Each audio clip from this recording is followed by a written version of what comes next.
Hey guys, just a heads up, this is not going to be a very happy video. Um, so if you're really sensitive to like harder topics, I would recommend not watching this video. I'm going to try to keep it as clean as I can, but I just want to speak from my heart here.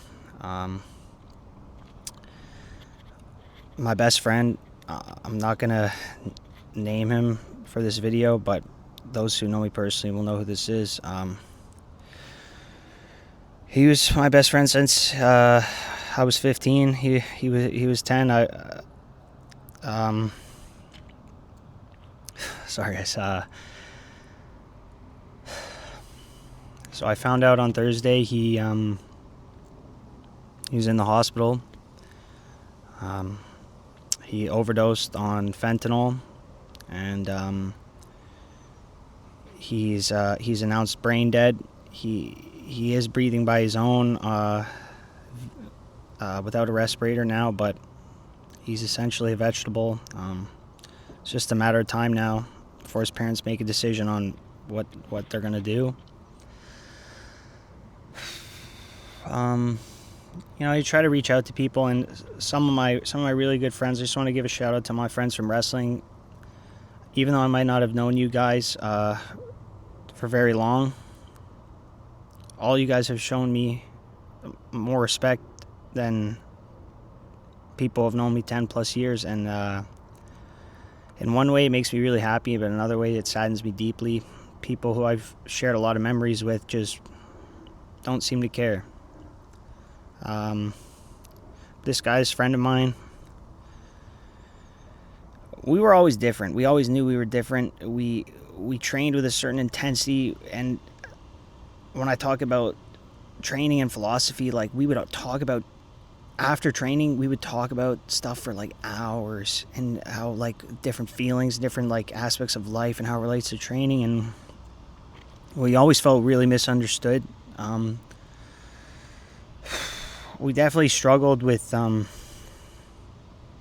guess relationships. Like, I don't know, we were really passionate about things, and I guess people just didn't understand the way we thought, and the way we reacted to things. And it's like you're not alone because there's other people around you, but you feel like you're speaking a different language, like nobody understands the language you're speaking. And it's something I've struggled with my whole life, like connecting with people. I think I have pretty good manners, good I don't know, just common courtesy, I guess, and I try to show respect for others, but I get a lot of hate, just, I don't even think it's because like I did a particular act, because I've always, even if I did something that I thought was maybe rude, I've always apologized for it, but just, they misunderstood us, but we always had each other. Unfortunately, during COVID, he went down a path of addiction, and we were there for him, but I couldn't. He'd start asking for money, or sometimes he would show up at my place, and he was high on stuff, and I said, you can't be like this, man. Like, I'll help you get clean, I'll help you with stuff, but I'm not giving you money. I'm not doing this. You have to stop hanging around with these people who are doing drugs, who are going nowhere in life. And I don't know what it was. I don't know. Like, we both struggled with mental health issues. I understood mine. For those of you who don't know, like, I'll just be open. I have a form of bipolar disorder. It's not insane, but I have times where I'm really high. Like, wow, Keenan's so high energy. Keenan probably drinks like 5 cups of coffee a day, but that's just like on my high times. And on my low times, it would get so low, I had no energy. Like, I literally, for example, like, I just hop up on the chin-up bar, and I couldn't do 2 chin-ups. Like, I felt lifeless. I felt like I had nothing in me. There was no electricity in my system. And sometimes I tried to just to feel something. You feel dead. And I think Ryan felt like you feel dead. And I feel like my friend felt like that too. And where I made the decision to go get professional help, I think he made the decision to turn to harder and harder narcotics. I heard from his parents he was doing crack. He was in and out of homeless shelters. Sometimes they would contact me via Instagram, and I'd just say, hey man, where are you? Like, can we help you? Can I help you get clean?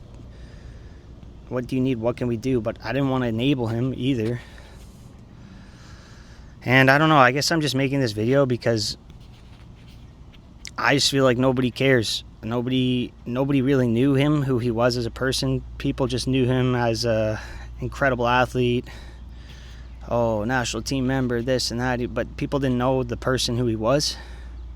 And he was a good person, and he wanted to help people, and he wanted to do the right thing, but his addiction took him over, and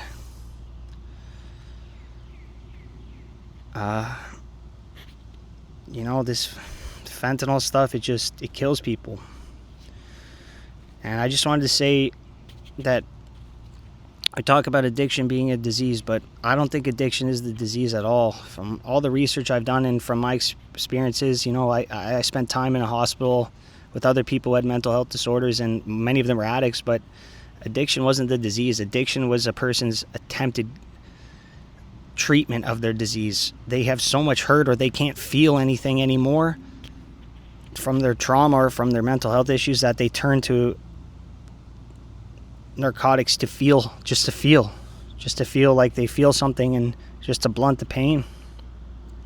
I don't know, I could never turn to narcotics, but I never felt really that people cared. Like, I knew like people didn't understand. I felt like my mother cared. I felt like my brother cared. Sometimes I felt like my dad cared. Now I do know that my dad cares, but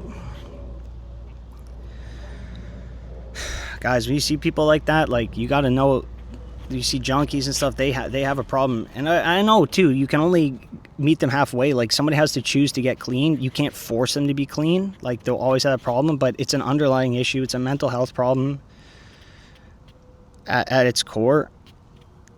And people need to know this, and it can happen to anyone. This guy was the best athlete I ever know. He came from a great home. He had everything he could have ever wanted, and it still happened to him. It can get anyone. You don't have to be from the streets, or, but you know, this is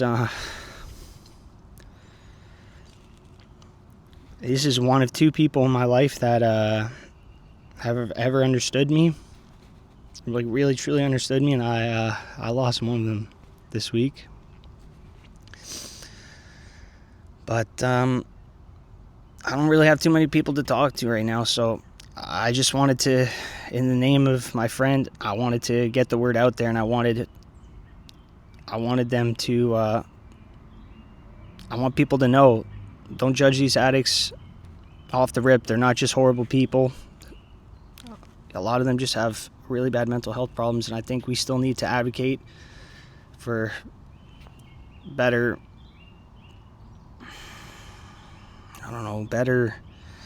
education on mental health, and just identification of what these issues are. And I don't know, I just wanted to I want to do something to remember his name.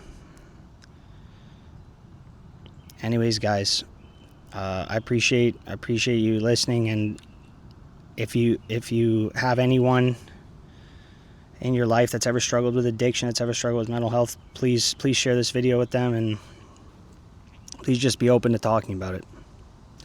Thanks, guys. See you around.